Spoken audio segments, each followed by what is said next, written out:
It's not in the face! Thank you. Hello and welcome to Hey, Not the Face with your host, John Nash, and your producer, me, Steffi Haynes. And today we are going to talk about the antitrust hearing that happened on Monday. And if we have enough time, we'll get to some other headlines that occurred over the past few days. But right now, what we really want to focus on is that hearing. But first, John is back from vacation. How are you? Well, I wouldn't call it a vacation, but yes, I am back in Los Angeles. So. Now, John, you cannot stick to that old line that you were there working, helping, doing things, taking care of the house, what have you. We all know you were partying because you sent me pictures of you partying with children, with pets, with puppies. I mean, you were out there having a dang good time eating cake. Come on. I don't know what you categorize as a party, but that sounds like me partying, tell you the truth. So, but I worked remotely the whole time I was there too. So, well, it was work. It was not, it was good to see my mom, my significant other, that she was with me a lot. So that was good. So it was enjoyable in some parts, but it was not like I didn't get a lot of rest. Let's put it that way. John, your significant other, your girlfriend. Yeah, I don't. At my age, girlfriend sounds a little silly. It's a universal term. It's okay. You can use it. Come on, you're young at heart, right? Yeah, we'll stick to that. Young at heart. All right. What's not young at heart is this long ass antitrust trial. It has not yet to trial, but this case, 10 years and it's still going. So I got to ask, what was last Monday's big announcement? Well, I mean, the big one, which is not a surprise, that he is denying the settlement. We knew that was coming. But I guess the biggest announcement was he set a hard date for when the trial is going to take place, February 3rd, 2025. That'll be the date of the trial. And then beyond that, there's a lot of other stuff that goes into it, but that's a hard date, no change. So that was probably the big announcement. And we're lucky we got it because I want to point out, usually we're dependent on, let's say, Paul Gift or Josh Gross or, myself or, Jason Cruz when we get to go to Vegas to cover this.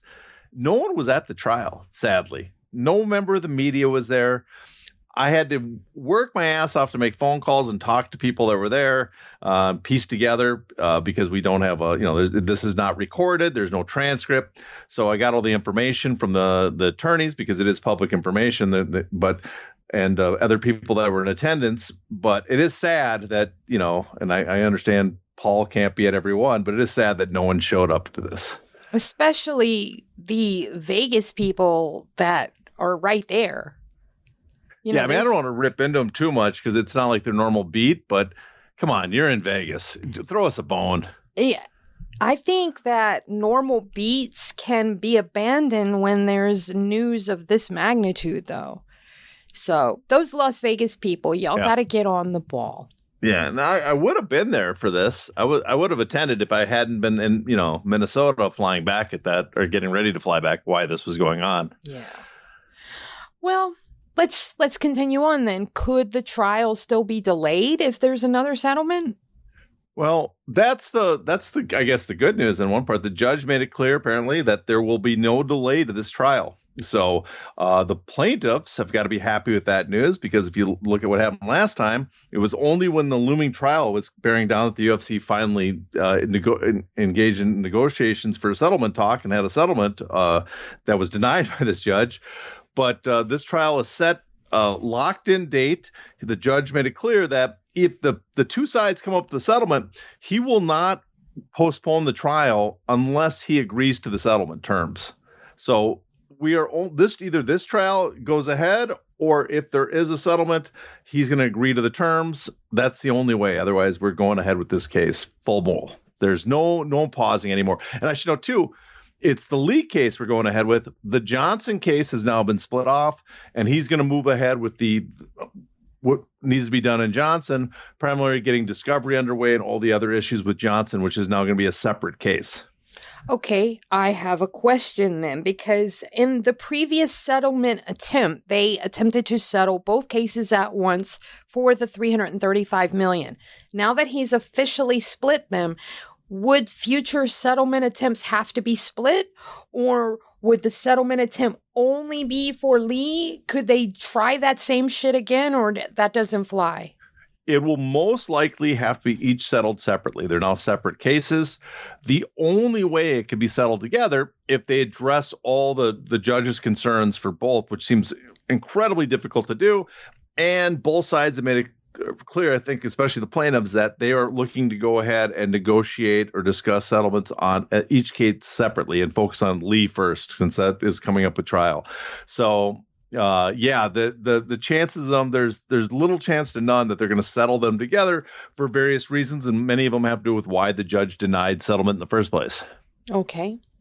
Now, the last hearing, the judge promised that he would give us his reasons for not granting that prior settlement attempt. Did he do that?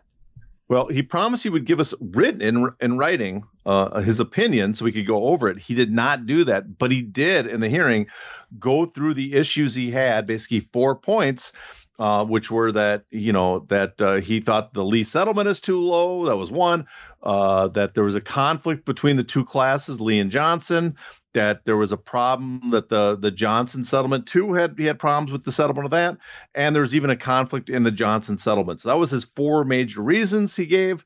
So he said that at the hearing, but we are still waiting. He promised he'll still have it, but we are still waiting for the written reason, him writing out explaining it.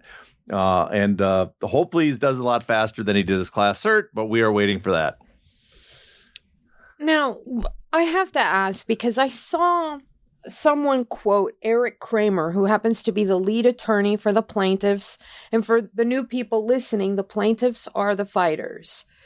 He basically, to paraphrase, was talking about how arbitration was basically the monkey wrench in everything. Could you break that down a little bit for us and tell us what he means about the arbitration agreements and why they're so detrimental to this case? Well, this is one of the issues the judge brought up as well. And for Eric Kramer, the arbitration agreement problem he has is that as people are if you listen to this show, if you read my stuff, you know that the UFC inserted around 2020, 2021, right around the time that the judge originally said he was going to grant class certification, they inserted language in their contracts that requires fighters, instead of going to court, to go to arbitration when they have a problem with their contract and sign class action waivers that says you cannot take part in a class action.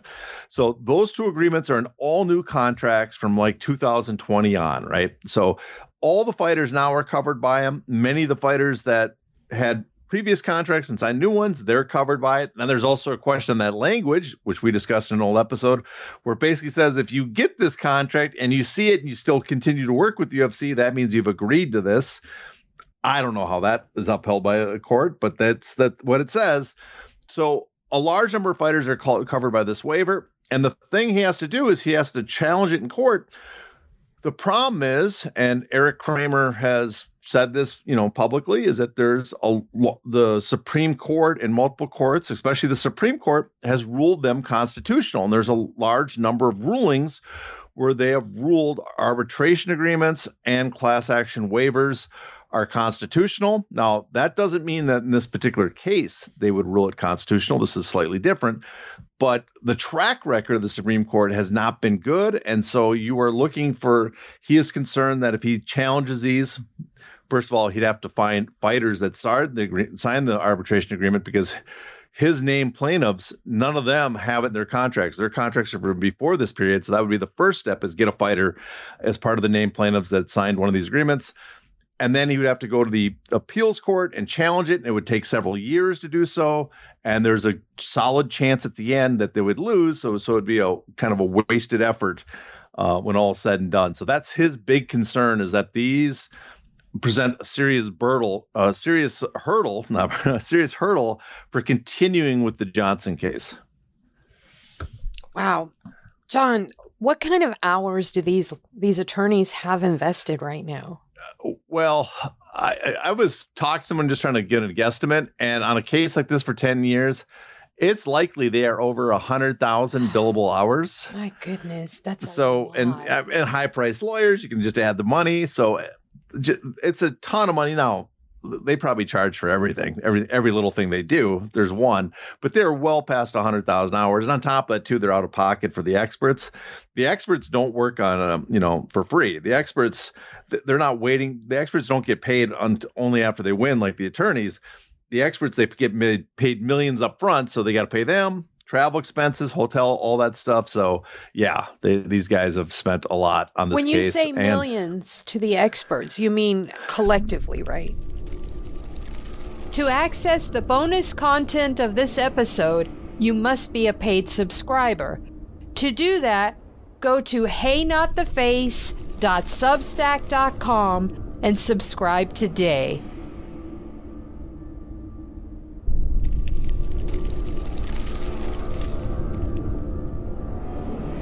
Ow!